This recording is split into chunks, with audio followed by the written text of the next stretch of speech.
Ano ang malalim na kahulugan ng pag-imbita sa atin na dumalo sa kasalan? Isang puspos ng pananampalatayang araw, kapanalig. Kamusta po kayo? Naway nasa mabuti kayong kalagayan sa tulong at awa ng Diyos. Nasa 28 linggo na tayo sa karaniwang panahon.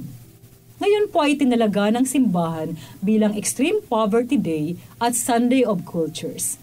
Kaya sa araw na ito, alalahanin natin sa panalangin ang lahat ng tao sa iba't ibang panig ng mundo na nakararanas ng sobrang kalukhaan at nahihirapang maitawid ang bawat araw dahil sa kahirapan. Kalingain nawa sila ng Diyos at tulungan sa pamamagitan ng mga taong may kakayahan at mabubuting kalooban. Ito po ang iyong lingkod, Sister Lines ng Daughters of St. Paul. Buksan na natin ang puso at isip sa paggabay ng banal na spirito upang maunawaan ang mensahe ng mabuting balita ngayon.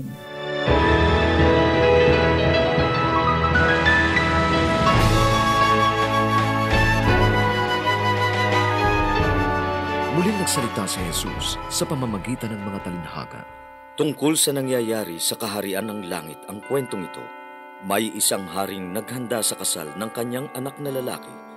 Ipinatawag niya sa mga katulong ang mga imbitado sa kasalan, ngunit ayaw nilang dumalo.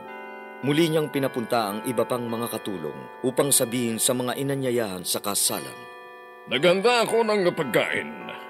Nagpatay ng mga toro at mga pinatabang hayop. Handa na ang lahat, kaya pumarito na kayo sa kasalan." Ngunit hindi nila pinansin ang paanyaya. Sa halip ay may pumunta sa kanyang taniman at sa kanyang negosyo naman ang isa pa. Sinunggaban naman ng iba pa ang mga katulong ng hari, nilibak at pinatay. Lubhang nagalit ang hari, kaya't ipinadala niya ang kanyang hukbo upang puksain ang mga mamamatay tao at sunugin ang lungsod. At sinabi niya sa kanyang mga katulong, "Handa na ang kasalan, ngunit hindi karapat-dapat ang mga inanyayahan. Pumunta kayo ngayon sa dulo ng lungsod at anyayahan sa kasalan ang bawat makita ninyo."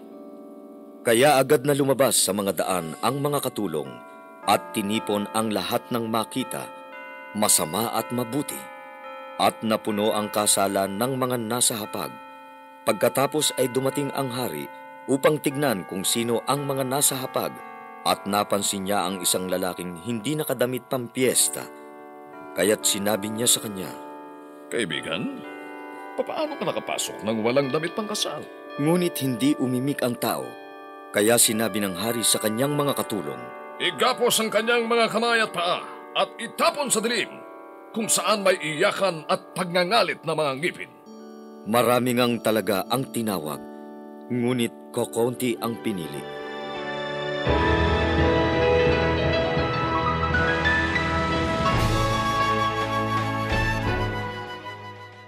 Alam niyo bang may mahalagang tungkulin kang ginagampanan sa tuwing dadalo ka sa kasal? Yan ang lagi kong paalala sa lahat ng bisita sa tuwing ako'y may kinakasal. Ang pagiging present sa pag-iisang dibdib ng dalawang tao ay nangangahulugang nagbibigay at magbibigay ka ng iyong buong suporta sa bukasyong kanilang tinugunan bilang mag-asawa. Hindi ka lang nandoon para makipicture, magbigay ng regalo, mag-OOTD o makikain. Kung hindi, katuwang ka rin ng mag-asawa para kanilang mapanindigan ang pangakong binitawang magsasama magpakailanman. Iyan ang totoong diwa ng pagiging bahagi ng isang kasal. Yan ang kahulugan ng pagtugon mo sa kanilang imbitasyon. Tampok din ang kasalan sa ating mabuting balita ngayong araw.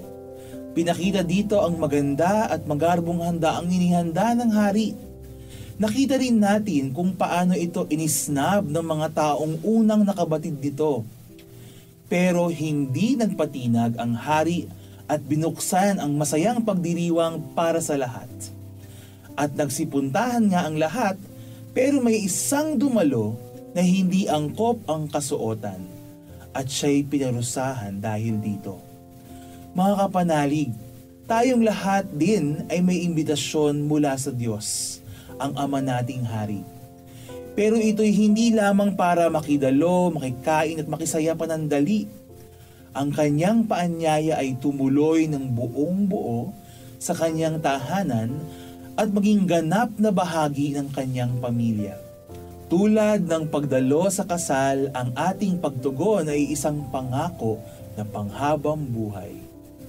Kapanalig, paano ka ba tumutugon sa paanyaya ng Diyos? Sapat na ba para sa iyo ang pagsisimba at pagdarasal paminsan-minsan? Tandaan, ang pagtugon sa Diyos ay dapat magdulot ng pagbabago ng ating pagkatao at ng ating pamumuhay. Mga kapanalig, support Pauline's online ministry. Subscribe, like, and follow us on Facebook, YouTube, Instagram, Twitter, TikTok, Spotify, Google, and Apple Podcast. Maraming salamat po. At sa lahat na nag-message sa amin na humihingi ng panalangin para sa iba't ibang intensyon, asahan po ninyong kasama niyo kami sa pagdarasal na ipagkaloob ng Diyos ang inyong mga kahilingan.